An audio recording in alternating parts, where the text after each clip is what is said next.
उधर जेल में बलात्कार की सजा काट रहे राम रहीम ने अपनी मुंह बोली बेटी हनीप्रीत के साथ बड़ा खेल किया है। राम रहीम ने कुछ ऐसा किया कि लगता है उसने हनीप्रीत के साथ बेवफाई कर दी, क्योंकि अभी तक इस बात को लेकर कयासों का बाजार गर्म था कि डेरा और बाबा की अरबों की दौलत पर किसका कब्जा होगा।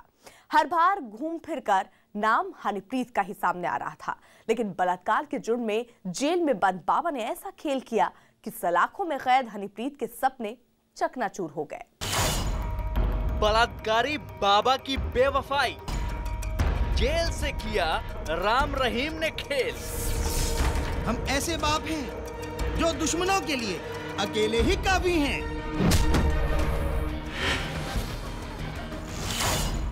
हनी को न मीत मिला न प्रीत।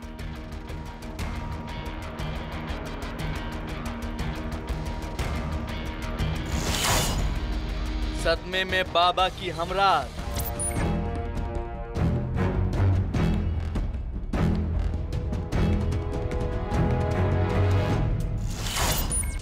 राम रहीम का दांव, टूटा हनीप्रीत का सपना।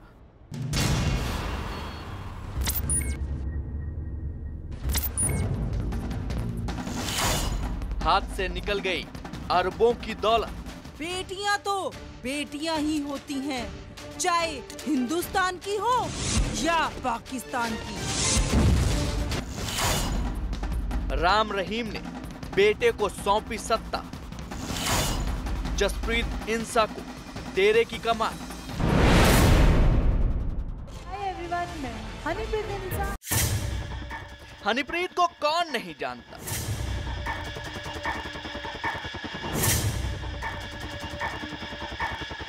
कम से कम इस साल 25 अगस्त के बाद से शायद ही कोई ऐसा दिन गुजरा हो जब सुर्खियों में हनीप्रीत का नाम न उछला हो। हनीप्रीत हर वक्त राम रहीम के साथ साए की तरह चलती थी, लेकिन 25 अगस्त को जैसे ही गुरमीत राम रहीम को बलात्कार के जुर्म में 20 साल की सजा सुनाई गई, तो सवाल खड़ा हुआ कि अब डेरा सच्चा सौदा की कमान किसके हाथों में आएगी।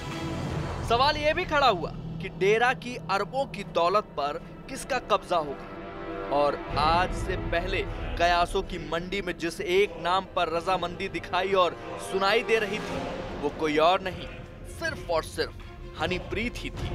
हाँ, ये और बात है कि वारिस की इस दौड़ में कहीं कहीं हनीप्रीत को टक्कर देती हुई डेरा की चेयरपर्सन विपश्यना जरूर दिखाई दी, लेकिन जहां तक बाबा राम रहीम की मर्जी के अंदाजे का सवाल था, जमाने को यही महसूस होता था कि अगर बाबा कोई फैसला करेगा तो वो फैसला हनीप्रीत के ही हक में होगा। मुमकिन है कि शायद इसी गफलत में हनीप्रीत भी रही हो, लेकिन अब कहा जा सकता है कि हनीप्रीत का सबसे बड़ा सपना पूरी तरह चकनाचूर हो चुका है। जल्द से जल्द जसमीत इंसान को डेरा सच्चा सौदा की जिम्मेदारी सौंपी जाएगी और इसको लेकर तमाम कानूनी कागजात तैयार करवाकर जेल में बंद गुरमीत राम रहीम से साइन भी करवाए जाएंगे और तमाम कानूनी और सामाजिक मान्यताएं जसमीत इंसान को दिलवाई जाएंगी, जिसके बाद ये बिल्कुल साफ हो जाएगा कि जसमीत इंसान ही डेरा सच्चा सौदा का अगला उत्तराधिकारी होगा। यानी बाबा राम रहीम ने अपने एक दांव से डेरे की सत्ता के खेल से 2 खिलाड़ियों को एक साथ आउट कर दिया, और इन दोनों के आउट होते ही डेरे का कायदा कानून भी नहीं टूटा, किसी नियम में तब्दीली करने की भी नौबत नहीं आई, डेरे की कमान किसी महिला के हाथ भी सौंपने का मौका भी नहीं आया, और इन 2 देवियों को बाबा ने दूध से मक्खी की तरह निकाल कर बाहर कर दिया।